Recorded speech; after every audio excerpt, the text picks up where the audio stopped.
Düzce Üniversitesi Adıge Dil Bölümünden Hacı İzmir hocamız burada. Yine üniversitemizin hocalarından Mira Gunareko hocamız burada. Ve değerli büyüğümüz Orhan Alman abimiz konuşmalarını yapmak üzere sizlerle birlikteler. Sizlere Çerkez yemeklerin dünden bugüne gelişi, bugünkü durumu hakkında bilgiler verecekler. Güzel bir söyleşi olacak. سيمبوزيوم تيكوتاخر شما فرشوك تزغبلغاخو نيبا قريحتاخو مسجل تشو تيقواخو نيبا ياشن رماخو سيمبوزيوم تيئر أدقاب زمرة أدقى تاريخ مرة أدقى كولتورة مقديتو تاكي بشعا نيبا ياشن رماخو حاجم زي تشيلن تقرا غبلغا Diğer hocamıza yemekleri gösteriyordu. Hocamız evet 2 gündür bu sempozyum ve arkasından bu etkinliği de programımıza katmıştık ve buraya bugünkü son etabı diyor ve hepiniz hoş geldiniz diyor. Teşekkür ediyoruz. Şimdi Adige bugünkü buradaki Adige yemeklerinin üzerine işte nasıl yapıldı vesaire, hangi çeşitler vardı, diğer Mira hocamız da bahsedecek ama böyle bir etkinliğin son aşamasına geldik, buraya kadar geldik ve burada da hep beraberiz diyor. Teşekkür ediyor. Sağ olun, teşekkür ederim.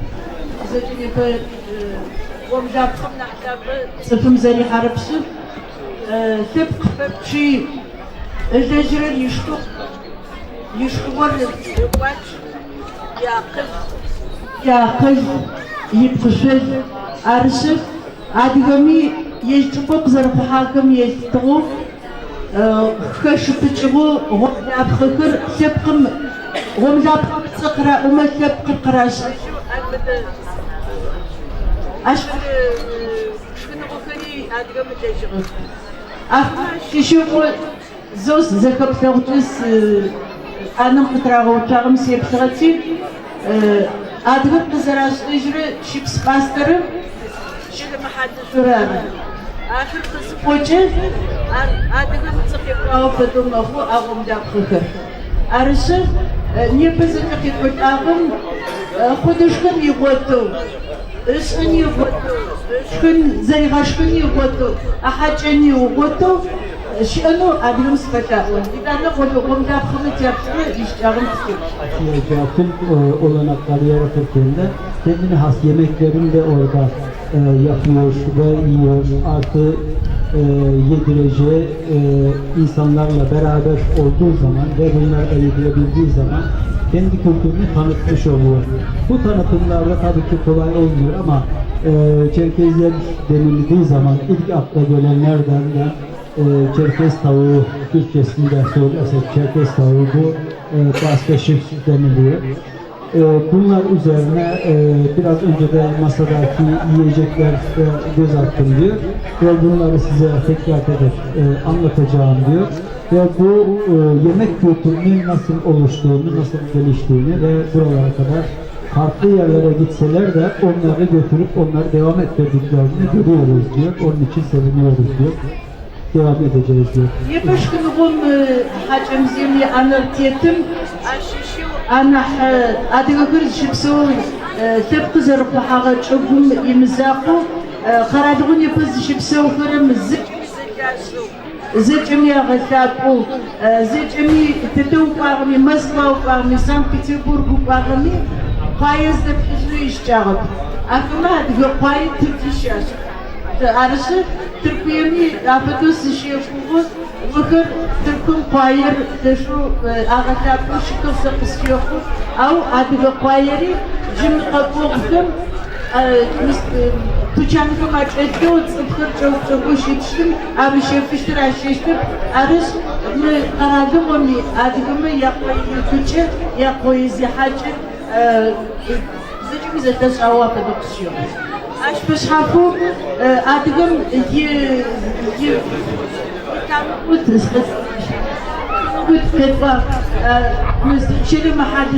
şili mahadizör tedu bağım yadıgız şipsın apı hacım pağuçırırarı aş payırarı anamadin bu kızarı sıvağu şili mahadizör diye boğutucu adıgıkır zır çubgeşkari zır bilmahı pek kapsamış ya hizmet çubgeşin zakoşimito ya bilmahın zakoşimito arzara o zafadım yetore simdim zır şitir arışı çet şipspas komi şipsim sıdıvıç ediyoruz ana bu şap zıvkırarı zıcım ana hağata bırır köpüzümce haçet şipsir arışı ari şap zıvkır zarafırım bildim zarafırım sık fosfon sık yapım yapışkınım o kız sıkıcısı aşı cevap kızıkçı yapım hizmeti hararsa fosfon sıkıcı sıkı tecrübe fosfon sıkı onun mütecrübeşkicilik arışı yışkın pişimi idejacı pişimi sıkıntı çok kurayım yiyip tara atıp kırıp zırhı ağır kapsantı Kuşun payım Türk kızı koca çorba apatı da ukaçırıp çeti şişkar çorba arpa bir tane gurçılık onu gurçılık payındaki hacı puli hacı payı puli varışısı hacı akımı hacı'nın payındaki var bir tane adıgı kuvvet bağı yarı şipspas çelimi hacı yani Azerbaycan'da Kafkas'ın şepsi güzel oluyor.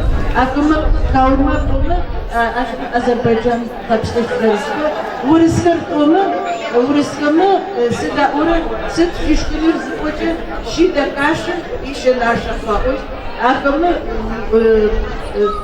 kaçırma arkadaşlar, şınkır arı, yaşar şınkır. Şu hapse şınkır zıpıcı Bilgurum kaçıcığı şunun aklıma yaşadık karşısında koştu. Eci aşdı çubuğu katırıcıma arkadaşı çubuğu çorba akılması kızı geçmez ve ojuru. Sık güçlü var zavcı gibi hazırlar. Arışı yapıp kızı uçağı adı göçkün hüp yamıza kumarı anım septağışı Müttep kızım yaşkın kırık çıkıyor. Yapı adıgım davuşu davuz davu hacı pavuç anarızı çana anı bayılaştırıp yüzü fırçıp zıkışma geçmiş. Minrız şiiret koçurup bileylesim Türk'ün içiği zıpaşa görüm natfayı şu temirgü yihaca hacı anın tasırıkım aşışkırım şkını adıgı pişim netfoye pişim Türk hacım fızıplıkla kıtıdağıcı arkatkıcım zı hacı anın şırıt koçarı zıngavcığı şkın kıtırağıcı azı hacı anın. Değerli hocamız burada ilk önce peynirden bahsetti. Peynirin özelliğini Çerkez peyniri Türkiye'de meşhurdur. Hele ki şu isli peynir gördüğümüz bu artık çok özenle yapılıyordu daha önceler ama tekniğin vermiş olduğu pratikler daha şimdi kolay yapılıyor. Bu peynirle yola çıkarsak diyor, bu toplumun ne yaptığını, işte hayvancılıkla uğraştığını, ekip piştiğini vesaire sosyal yaşamın hakkında bilgiler veriyor diyor. Bunları anlatırken Çerkez yemeklerinin bir özelliği en tanımlı şıpşıp aslı dediğimiz Çerkez tavuğu. Tabii en kıymetlisi de hindiden yapılmış olanı diyor. Onu da ekliyor. Daha sonra diğer toplumlarla karşılaştırırken kimi toplumlar işte Türk toplumlarının birçoğu çorba değişik çorbalar üzerinde ağırlık olabiliyor diyor. Gürcülerde ekmeğin arasında peynirle yapılan ekmekler çok meşhurdur diyor. Ve evet, Çerkezlerin birçoğunda da bu ekmek türlerine şelame dediğimiz içerisinde peynir olsun, diğer işte et türlerinin de yapıldığı, beraber yapıldığı peynir ve patatesle yapılan şelame türleri var. Onları anlatıyor. Sıklı Yugoslavyan زي ريسبت زر باش اشتقد اجحرمنا بنمجو عشنا حنا غش غنجو يردانيا اردن وسبا يردانيا زجمز فولكلوريست كمي تبش كمي زداشو شاب صغير درسا وز غش غنشا أرمي قاطع قباغو وقبارجة وتشين سرف مش نقبا ست غمل زفاء ورش وشافي يجي قطوك أرتي تريز غمل كبرى يتوقعت كشغل ماشي شو مثل فغم خشل شغو عشقو شو خشو زفاء إداني نمجو غمل يتوقع وغارب غشل غنو مثل حازرشم يجي قطوك شغيدانا حازر حبشة سيم تيتر تقشة ستر أتاشر حازر حبشة سيم تيتر يوم حازرين بغل هذا كمان مشترى أوبا حازرين بين باي يابغانرر شون باي ستاش بيجرى بيتقتوش زفركولاريست قرقاتو ويو ونرقراي ساسي etnografo ونرقمير يدرس تجارسن جافة وقشختيتو أرتي وقت دوتغارا تدغفار أرتي حوقا يابغانر شوم بايز جاور يابغانر حازر وغو عشيفن غملي يشتغا أرتي سلفتهم حازرم سليفن ماجبا أرتي سلفتها مفنتة ومدرسة محاوقة غرب هاي اللي تسفت لنا غازة جاكو قصوش بالحاو كم بغرا وجه كم بغر زي وجهو كم بغاو أغب شيرة أغاشكس أكم بغر أغاجر Limri Kutşamırı kızıcı zifeci ağacı. Önlerinde fişeklikler var. Bu fişekliklerin içerisinde de fişeğe benzer bir kutu, yani uzun boru gibi kutular var. Bu kutular içerisinde ilk 7 tanesi işte fişeklik olabiliyor diyor. Hatta ilk 6 tanesi. Diğer 3 tanesi de kendi ihtiyacı için, yiyeceği ihtiyacı için onlara da yiyecek konuluyor diyor. Ama bu yiyecek o kadar çok bir özelliği var ki o bir kutudaki yiyecek yani bazen bir gün yiyeceğini taşıyabiliyor onunla. Tabii ki çok özel bir yapımı var. Bu darıdan sadece darı değil, taze süt danası dediğimiz çok güzel beslenmiş ve bunlar kesilerek ve etle kemik ayrılana kadar çok iyi kaynatılıyor. Daha sonra kemikler çıkartılıyor. O suya parçalayıp koyuyorlar. Onunla bu darıyı da koyup onun pastasını yapıyorlar. O pastayı bir işte sofralarda büyük bir tahtalarda kurutuluyor. O kuruyanda tekrar değirmende çekiliyor. Et ve her şey içerisinde, tabii proteinler, her şeyi taşıyan bir durum. Ve bu özellikleri taşıyan onu un haline getiriyorlar. O un halindekini işte o fişekliklere doldurduğu zaman bir yerde işte bir su bulduğu zaman işte bir de suyu kap olarak böyle su içecek kap vesaire bir takım bir şey olduğu zaman onu içine katıyor. İçine kattığı zaman biraz beklediği zaman adeta koskoca bir tabak yiyecek hale geliyor. Nedir? İçerisinde tüm protein vesaire her şeyi günlük yiyeceğini içeren, gücü verecek bir yiyecek haline geliyor.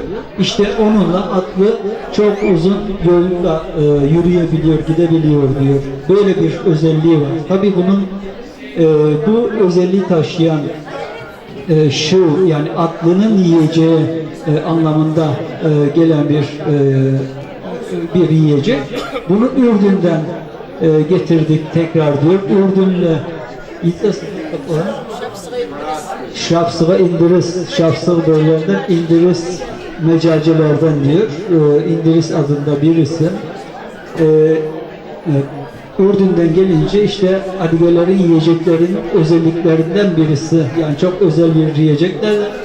Onu anlatırken Ramlaf, yani bir yere yolculuğa çıkarken yolculukta yol erzakı diyebiliriz yeni Türkçeyle. Yolluk, yani yolluk alıyor. İşte o kutular içerisinde bu fişekliklerin yanında saklı bir şekilde, onu da 3 tanesinde, son 3 tanesi veya 4 tanesinde o tür şeyler saklanıyor yoluna göre, uzunluğuna göre. Bunları anlattı tekrar diyor. İşte biraz önce anlattığım gibi yeni süt kanasının kesilip ve kaynatılıp artı darıyla beraber karıştırılarak pasta yapılıp kurutulup un halinde onlara doldurup taşınıyor. Bunu da Ürdün'den bu şartlı indiris dedikleri getirdi, tekrar özelliğini anlatarak bize tekrar getiriliyor. Her yerden tekrar Kafkasya'ya dönen özellikler var diyor. Onun için tabii ki bizim insanlarımızın olduğu yerde de bu tür şeyler vardır diyor. Toplayacağız diyor. Bu araştırmacılar kendi beraber çalıştıkları araştırmacılarla bir sürü çalışma yaptıklarını ve bu tür özelliklerinde tesadüfen veya araştırarak peşinden giderek diyor bir yerden umuyoruz oradan çıkar ama bir başka yerden çıkıyor diyor. Bandırmadan aradığımız şey Yugoslavya'dan dönenler tekrar onlar getirdi diyor. Onun için bilemiyoruz neyin nereden tekrar geleceğini. Bu açıdan kültürümüzü dağıtmadan tekrar da toplayabiliriz. Onun için bu üniversitenin açmış olduğu bölümler buradaki Adigelerin bu kültürel olsun yiyeceklerin her şeyiyle özelliklerini tekrar toplayabilirlerse diyor, yaşadıkları yerde bu kültür zenginliğinde oluşturacaklar diyor. Onun için diyor bu bölümde de çok çalışmalar bekliyoruz diyor. Biz de söz veriyoruz, çalışacağız, hiç durmayacağız ama gerçekten çalışmak için bu bölüm bizim için çok büyük bir imkandır, örnektir, devam edeceğiz. Teşekkürler, sağ olun. Şu gördüğünüz barı, bunu bazıları Mısır'la karıştırıyor. Barı 2000 yıl önce Çin'den Kafkasya'ya girdi. Fakat işleme koşulları zor olduğu için 17. yüzyılda Meksika'dan Amerika'ya Mısır girdi. Amerika'dan da Kafkasya'ya Mısır girdi 17. yüzyılda. Ondan sonraki aşamada Mısır daha çok kullanılır hale geldi. Bu köyde bir özellik var. Seku dediğimiz bir yiyecek var, darıdan yapılan. Bilhassa Ramazan sahuru vaktinde çorbamsı bir şeydir bu. Bunu yediğiniz vakit bir gün akşama kadar tok kalırsınız. Bu köye özel bir yiyecektir. Türlere de geçmiştir. Burada Becerican bahsetti Mira hocam. Becerici benim yengem yapardı, Feriha yengem yapardı. Biz küplerin içinde bu fermente olurdu ve sabahları bir eskiden kaseler vardı. Melamin diyorum pardon öbür türlü. Onun içine koyardı, ısıtırdı ocakta. Onun üstü kaymaklaşırdı. Üstüne toz şeker ekerlerdi veya bal gezdirilirdi veya pekmez gezdirilirdi. Onu biz kaymağı sıyıra sıyıra yerdik. O çok büyük bir enerji kaynağıdır bizim için. Tabii maalesef bunlar hızla yenildi. Zamana yenildi. Meral Fidan hanımefendinin müzeye veya Çerkez Adliye Kültür Evi'ne hediye etti. Sayın Mevlüt Atalay, edebiyatçımız, yazarımız, çevirmenimiz Mevlüt Atalay, eniştesi olur kendisi. O tabloyu Çerkez Adliye Kültür Evi'ne hediye etmesi için kendisini buraya davet ediyorum.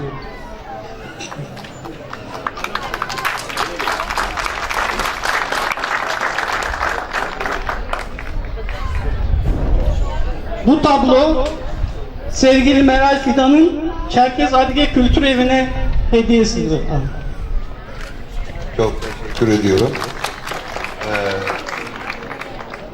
Tabloyla benim ilgim yok. Söylediğiniz gibi baldızım yaptı. Ancak buraya takdim etmek bana düşüyor. Bilmiyorum nasıl yapacağım. Peki. Buradaki çocukların hepsi baldızımın ve benim çocuklarım.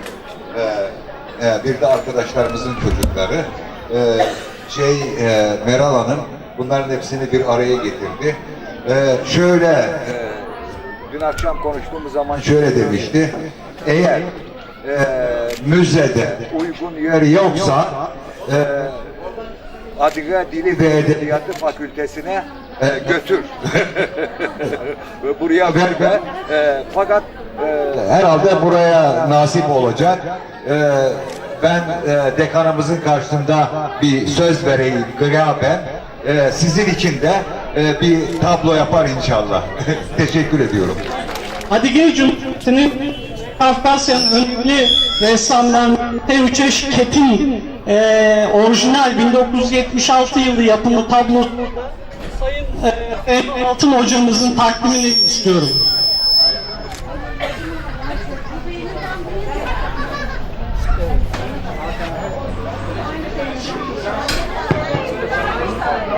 Evet, bu tabloyu da teslim etmek bize nasip oldu.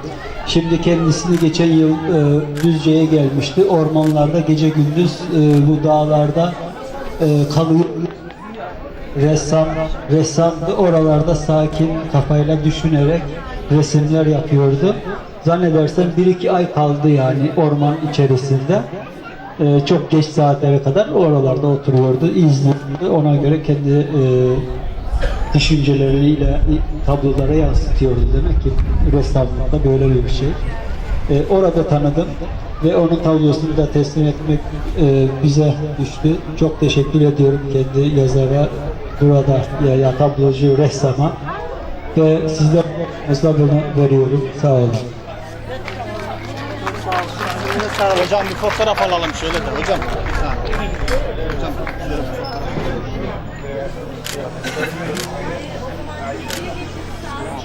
Kafkas kültürünün, dolayısıyla Gürcü kültürünün, Abat kültürünün, Çerkes kültürünün yeniden tanınması, yazısının yeniden bilinir hale gelmesi ve kendilerine ait birikimlerinin kendilerinden sonraki kuşaklara aktarımı konusunda gayret içinde olacaklarını tahmin ediyorum. Ben bu tür çalışmaları yapan gerek kamu kuruluşlarının gerekse sivil toplum örgütlerinin yapmış oldukları bu çalışmaları, göstermiş oldukları bu çabaların karşılıksız kalmayacağını düşünüyorum. Dolayısıyla katkı veren herkese teşekkürü borç biliyorum. Bizi davet ettiniz, bizzat tanık olduk. Dolayısıyla bunun için de ayrıca teşekkür ediyor, saygılar sunuyorum. Değerli dekanımıza çok teşekkür ediyoruz. Ayrıca sayın konuşmacılara bir kez daha çok teşekkür ediyoruz kendilerine.